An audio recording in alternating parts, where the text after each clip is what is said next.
pada saat jatuhnya itu saat musim seragam.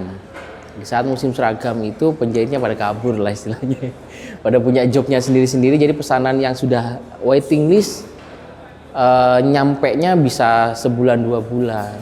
Nah itu udah banyak komplain. Instagram kami juga banyak yang istilahnya ngasih testimoni jelek. Wah itu down.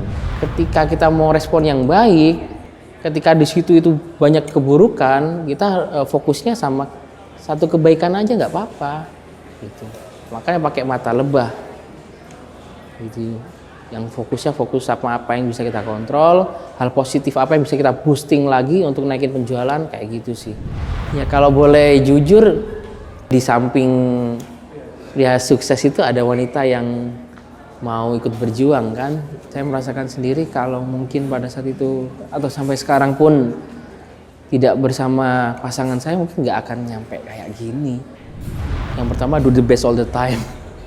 Itu visi jangka yang kami ditanamkan oleh guru kami. Yang pertama, do the best all the time, bangun peradaban, dan visinya adalah mati berjumpa dengan Allah. Itu 3 itu.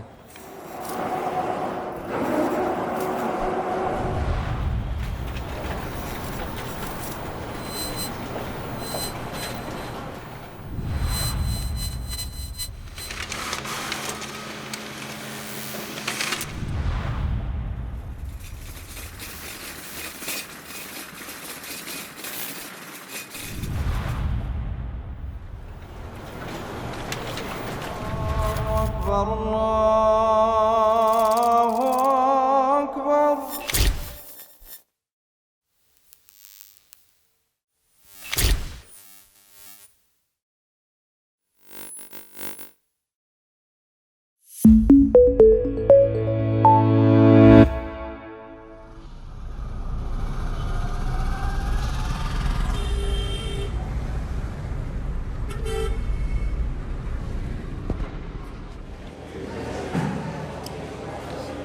Assalamualaikum warahmatullahi wabarakatuh. Nama saya Deris Wirgustita, lahir di Jember, jadi orang asli Jember.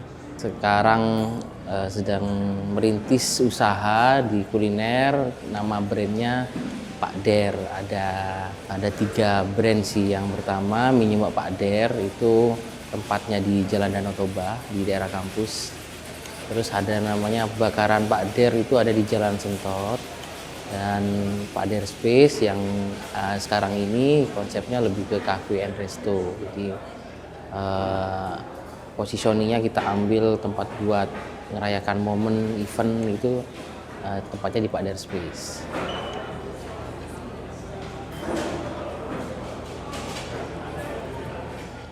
Dari dulu nggak ada cita-cita jadi pengusaha, cuman paling tidak sampai SD itu bingung sih mau ngapain gitu. Nggak ada cita-cita gitu loh. Kalau masih kecil kan kita tahu lah ya mau jadi pilot zaman dulu ya. Orang sekarang kan udah ini ya, udah jadi spesialis apa gitu. Kalau dulu sih masih antara presiden, pilot, dokter. 3 doang. Jadi dulu sempet pengen jadi pilot ya gitu dulu sih. Nah, sampai kan kedua orang tua saya juga dua-duanya tidak ada background wirausaha. Awal mulanya sih ketika kuliah saya terima jadi freelance di perusahaan training SDM namanya ISQ, binaan Bapak Adi Ginanjar Agustian. Di situ saya jadi asisten trainer pada saat itu. Nah, di situ saya menimba banyak ilmu, termasuk ilmu wira swasta juga. Nah, bisnis saya sih awalnya sih banyak ya, maksudnya banyak ganti-ganti Mas. Jadi nggak langsung menghasilkan gitu, mulai dari pulsa, saya pernah juga di server pulsa, MLM juga pernah menggeluti. Sebelum di kuliner, bisnis ini jilbab syar'i bareng istri. Jadi pada saat nikah itu posisinya nggak ada kerjaan pasti, cuman freelance saja. Kami memberanikan diri untuk udahlah, niatnya kan ibadah ya. Kalau pacaran kan apa-apa zina gitu ya. Kalau nikah kan apa-apa pahala gitu ya. Guyon aja pahala gitu.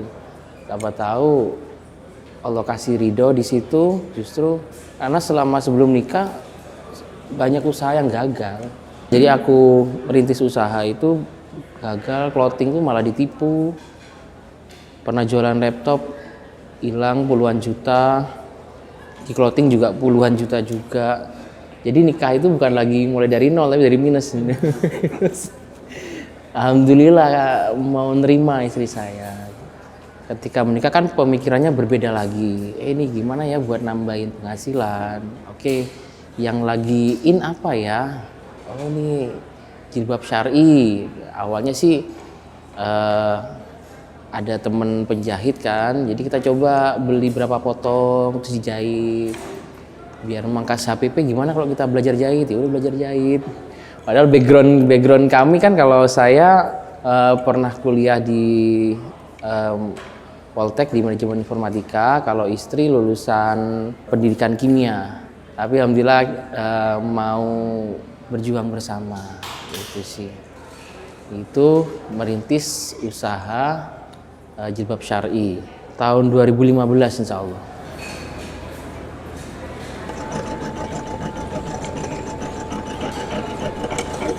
Jadi dari 2015 kita ngawalin jilbab syar'i dan itu cukup menghidupi kami berdua.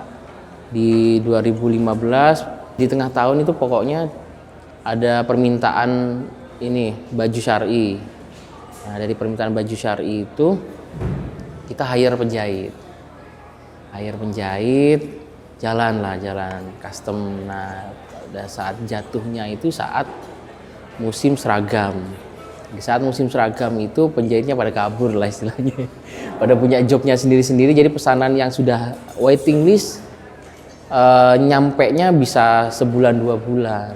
Nah, itu udah banyak komplain, Instagram kami juga banyak yang istilahnya ngasih testimoni jelek, wah itu down. Barengan saat itu anak kami lahir. Jadi saat turun-turunnya itu punya anak. Keyakinan kami sih saat nambah anak ya nambah rezeki ya Allah kasih rezeki ya.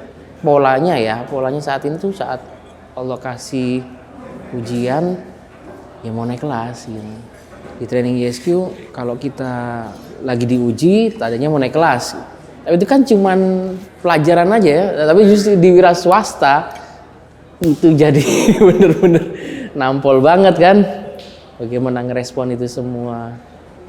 Itu jatuh, istri punya ide, kita cari usaha yang perputaran uangnya lebih cepat. Ya makanan pasti. Cara marketingnya gimana? Karena basically saya nggak pernah jualan langsung, artinya selalu mengandalkan online. Jadi sebenarnya jualan langsung itu malu sebenarnya. Jadi untuk menjembatani itu gimana kalau kita titip-titipin di kue-kue di pinggir-pinggir jalan. Udah kita bikin, kita titipin, nggak ada yang mau gitu. Udah satu-satu nyobain ditolak nggak ada yang mau. Ya udah gimana ya? Banyak yang nggak repeat order, artinya produk saya jelek gitu ya. Itu down lagi. Nah di saat down itu saya dapat panggilan tugas di Banyuwangi kalau nggak salah. Iya, saya masih ingat banget di Banyuwangi. Training ISQ punya training baru itu di level berikutnya itu membahas tentang setiap orang sukses, semua orang sukses dunia itu ada polanya ternyata. Dan polanya itu ada di Al-Quran. Cuman yang meraktekin orang sono gitu. Nah, maka dibikin trainingnya dan saya belajar juga.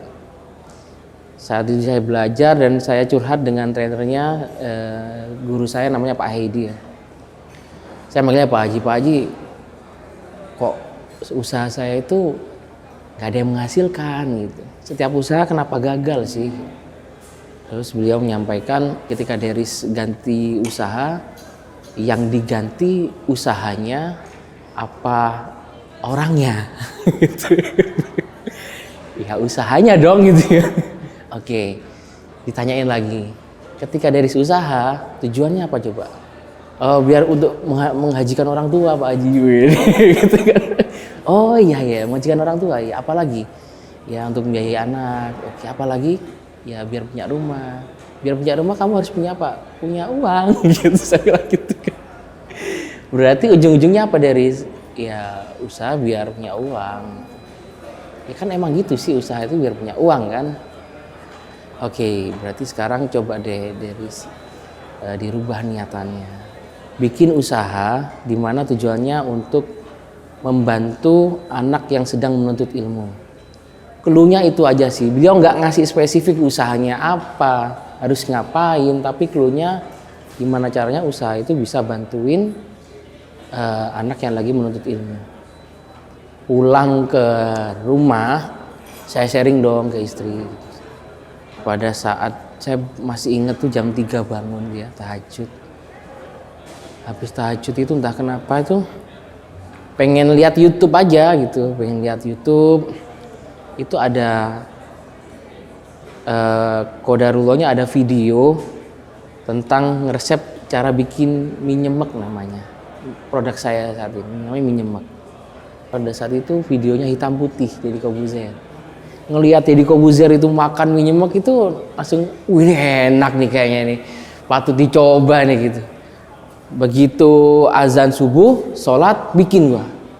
Wah ini enak nih, laku nih pasti gitu ya. Namanya juga kayak adrenalinnya tuh. Wah ini enak sih gitu. Bangunin nih, saya bangunin sholat gini, suruh nyobain, oh, enak ini pak. Coba yuk ini.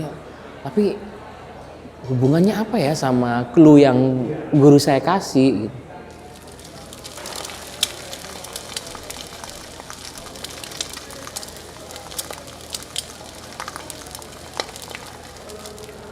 Jadi di awal kita usaha mie nyemek itu ya saya masak sendiri, istri mobil marketing kan di Facebook posting-posting, ada yang WA, terus nganter-nganter sendiri. Itu berjalan berapa hari ya, ada sekitar 2 minggu seperti itu. Hari pertama laku 5 gitu, 5 porsi. Ada tuh catatannya maksudnya di rumah 5 porsi. Hari kedua naik jadi 10 porsi, hari ketiga nggak ada yang nggak laku. Hari keempat 2, ketiga naik lagi sampai akhirnya istri itu bilang kita memberanikan diri buat ambil ini pegawai. Ambil pegawainya pun itu kita nggak ini ya, nggak cari-cari pegawai gitu. Jadi ceritanya ada 2 orang anak lulusan SMK di panti. Dia datang ke rumah. Tapi gimana ini ya Maya? Tapi kan mereka butuh tempat tinggal juga. Ya udah deh, uang sisa-sisa yang ada itu yang kita niatnya membantu mereka. Kita kontrakin rumah, di sebelah itu ada rumah. Dan alhamdulillahnya sama si yang punya rumah itu nggak usah bayar dulu wes, nanti aja setelah setahun. Yang penting pakai aja dulu. Wah itu makin semangat lagi kan. Kayaknya ini memang takdirnya mereka buat kesini.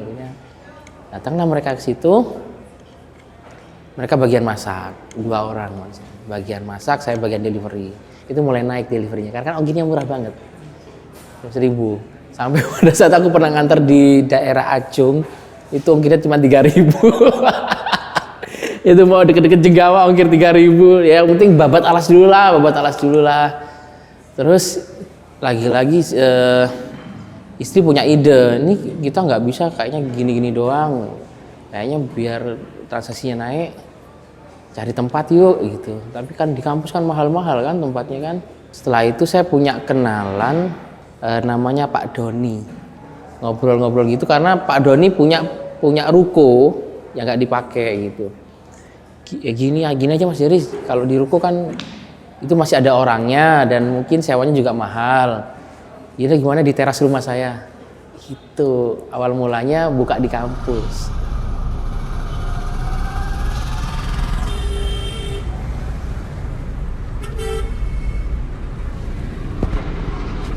Alhamdulillah dipertemukan sama orang yang baik, orang yang soleh, Pak Doni sama Bu Indah. Jadi permodalan itu awal mula cuma punya uang 300, kita untuk beli bahan buat delivery di rumah. Habis itu untuk buka outlet kan butuh uang banyak kan. Di detik-detik terakhir itu tiba-tiba Allah kasih rezeki 8 juta pada saat itu. Wah udah nih buat modal awal sudah untuk bikin outlet di depan rumahnya Bu Indah. Masaknya di dapurnya Bu Indah. Disitulah mulai perjalanannya kenapa berubah dari mie nyemek setan ke mie nyemek Pak Der. Guru saya datang ke Jember, lihat tempat usahanya gitu kan, Pak Hedi ini. Kok namanya minyak setan? Gimana penjualannya lagi turun Pak Haji? Ya pantaslah turun namanya minyak setan. Lihat pelangnya gitu kan. Ganti dong, ganti. Oh, siap bos, siap bos. Ya namanya murid ya, kita harus nurut lah sama guru. Ganti. Kasih nama apa ya? Nah, istri kasih ide nama Pak Der. Der itu udah Deris, jadi Pak Der. Udah jualan minyak Pak Der, kita konsepnya delivery sama take away. Jalan, kita mikir masa sih anak mahasiswa kita kasih mie doang gitu kan, kasihan makan mie doang. Kasih nasi dong, cari lagi happening ayam geprek dulu. Nah, ayam geprek. Jadi kita termasuk yang ngawalin lah ayam geprek dulu di Jember. Muncul lagi menu ayam bakar, sampai akhirnya kita terpaksa harus pindah dari tempatnya Bu Indah, karena Bu Indah memang harus merenov itu semua dan mau dipakai kan buat usaha juga. Jadi ya qadarullah kita harus pindah, dapat tempat di Danau Toba. Nah di situ aku sewa rumah di situ 15 juta setahun. Dan kita mulai belajar tentang marketing online kan. Nah di situ mulai naik dari yang di tempatnya Bu Indah cuman 100, 200. Kita belajar marketing online. Mulai dari FB Ads, Instagram Ads, endorsement, itu naik dari 2, 5, terus naik lagi ke 1, naik lagi 1,5 juta, naik lagi ke 2 ke 2,5 juta gitu. Itu berjalan sampai sebelum pandemi kan, itu udah mulai enak deh itu ya. Kita udah mulai enak dan kita udah ancang-ancang untuk gimana mengembangkan ke depannya nih. Udah siap ancang-ancang seperti itu, datanglah itu Bapak Corona. Itu bener-bener terpukul. Ya semua lah ya. Semua pasti terpukul. Memang nggak ada yang aku pecat sih, tapi rolling akhirnya kan. Dari transaksi yang omset 2,5 juta sehari itu bisa turun sampai 350.000. Operasional tetap, cuman operasional ini aja sih yang berkurang, karyawan kan. Karena yang nggak full, mereka rolling dan cuman bisa jualan delivery order pada saat itu. Ya untungnya, alhamdulillahnya Allah kasih jalan. Kita bangunnya istilahnya nafas kita dari delivery order dari awal. Mengingat misi kita untuk bantuin anak yang menuntut ilmu tadi itu, kita menguatkan di delivery order. Delivery order itu bisa sampai 60 alamat loh dulu itu. Jadi kita punya database banyak pada saat itu. Database banyak, ketika pandemi kita boostingnya ke situ, database itu. Makanya bisa bertahan omsetnya dari nggak ada jualan sama sekali, alhamdulillah nggak pernah. Jadi 300, 500, 350, 500, maksimal 750 lah dulu pada saat pandemi itu. Artinya untuk hidup sehari-hari, operasional dan gaji teman-teman itu masih cukup pada saat itu. Nah sampai akhirnya sewa di situ habis. Nah, istri punya ide, kalau kita cuma sewa di tempat ini kayaknya kurang terkenal karena kan masuk gang, nggak kelihatan. Akhirnya dengan sisa uang yang ada di depan tuh ada tanah kosong. Istri punya ide gimana caranya bikin tempat yang pada saat itu kan memang belanja online lagi gencar kan ketika pandemi. Orang pada scroll Instagram lagi naik-naiknya pada saat itu. Jadi mau nggak mau kita harus gimana caranya bikin tempat yang instagramable tapi murah. Maka lahirnya Danau Toba yang sekarang. Begitu naik, itu viral, masya Allah itu viral banget.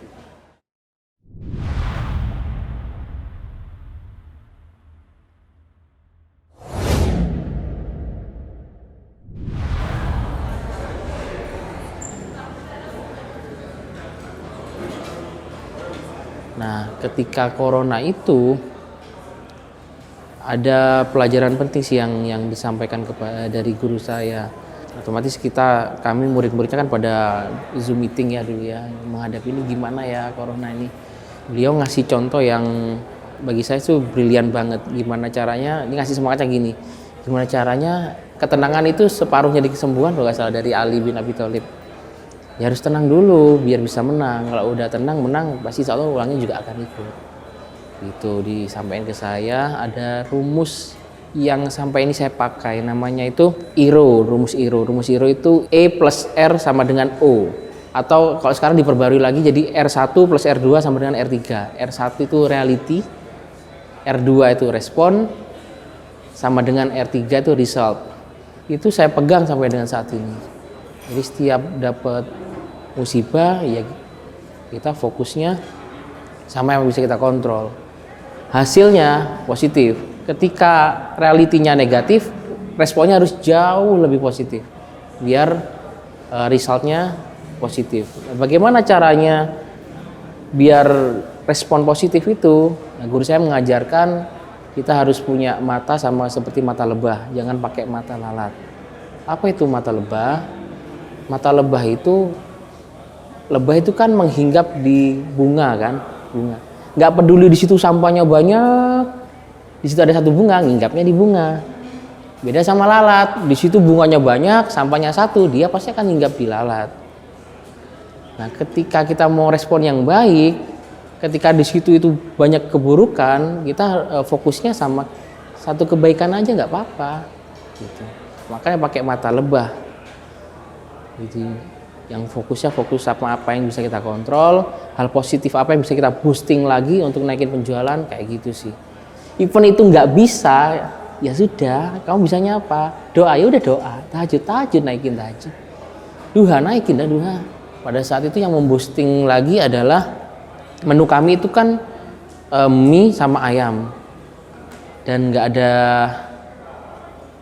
menu lain. Nah ketika pandemi ya Allah kasih petunjuk pada saat orang lagi di rumah saja mereka butuh asupan gizi dong, maka kita harus bikin menu yang ada sayurnya. Kita bikin menu ada sayurnya, kita jual yang tanpa nasi dan kita deliverikan, itu yang boosting lagi. Yang membuat di pandemi kami nggak tutup, yang lainnya tutup. Di saat penjualan kami lagi bagus-bagusnya, Idul Fitri saya dapat musibah, kecelakaan motor. Kalau orang bilang micro sleep, jadi tidur sepersekian detik. Naik motor gitu kan, ketiduran, bangun. Ketika bangun itu, ini nggak bisa dikontrol, semua badan nggak bisa dikontrol. Ngerem, kaki juga ngerem. Ketika kaki ngerem, kaki sebelah kiri itu bentur tiang listrik. Tiang listrik kan gini, ada betonnya kan, nah kena itu jedak di situ. Nah itu patah. Nah itu titik terendah sih, saya ngerasa sebagai seorang laki itu nggak bisa ngapa-ngapain. Itu hampir setahun, 6 bulan di tempat tidur doang. Yang saya rasakan ya nggak ini, ya laki-laki kan kamu harus bisa cari uang dong bro. Harus bisa cari uang sebagai laki-laki. Dan cuman bisa tidur aja di situ. Semuanya kita kontrol via WA aja. Kita udah kasih kepercayaan aja sama pegawai. Nggak bisa kita kontrol langsung juga. Dan ya alhamdulillahnya lagi-lagi Allah kasih pasangan yang mau bersabar. Ya kalau boleh jujur, di samping pria sukses itu ada wanita yang mau ikut berjuang kan. Saya merasakan sendiri kalau mungkin pada saat itu atau sampai sekarang pun tidak bersama pasangan saya mungkin nggak akan nyampe kayak gini. Karena Allah kasih ilhamnya justru ke istri loh. Idenya banyak banget dari istri. Di sebelum pandemi saya udah ada 3 outlet. Jadi outlet pertama itu di Danau Toba, outlet kedua itu di Pujasera GNI. Dulu ada di CP12. Itu yang ketiga di Pujasera Cendrawasih, dulu Pujasera. Ketika bangkit-bangkitnya itu di 2021, penjualan naik. Itu naiknya Masya Allah, makanya tadi polanya sama sih saat kita lagi dapat ujian. Ya kita mampu bersabar, bertahan, nanti Allah akan jadikan naik kelas. Bener, omsetnya itu naik berkali-kali lipat pada saat itu. Dan bahkan dapetin omset yang belum pernah kita dapetin sebelum pandemi. Nah untuk yang Cendrawasih ini nggak di planning sama sekali. Pada saat itu karena Pujasera di sini sepi karena pandemi, ditutup sama developer. Setelah itu developer ngubungin saya, Pak Der, ini kan Pujasera ditutup, sayang kalau dibiarin, mau nggak kalau Pak Der yang ngelola. Saya dikasih kesempatan untuk ngelola, ya kita deal-dealan lagi gimana dealnya, sewanya berapa, kalaupun harus ada sharing profit berapa profitnya. Dan alhamdulillah bisa kebangun, konsepnya kita rubah, yang tadinya Pujasera jadi kafe dan resto. Jadi ketika bangun ini kita tetap harus align dengan niat kita di awal. Misi kita apa sih? Kalau memang khusus buat mahasiswa, ya kita bikin tempat yang bisa buat mahasiswa.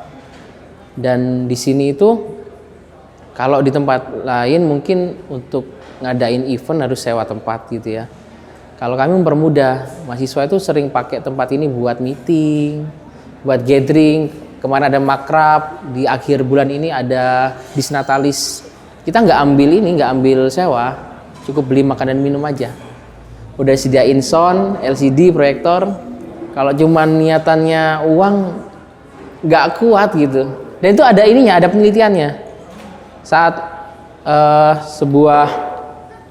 kita melakukan suatu hal, niatannya kayak karena marah, kayak misalnya ingin balas dendam.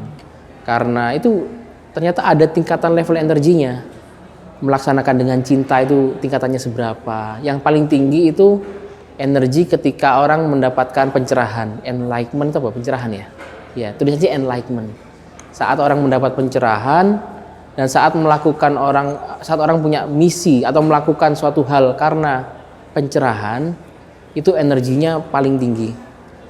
Itu ada ininya, ada bukunya.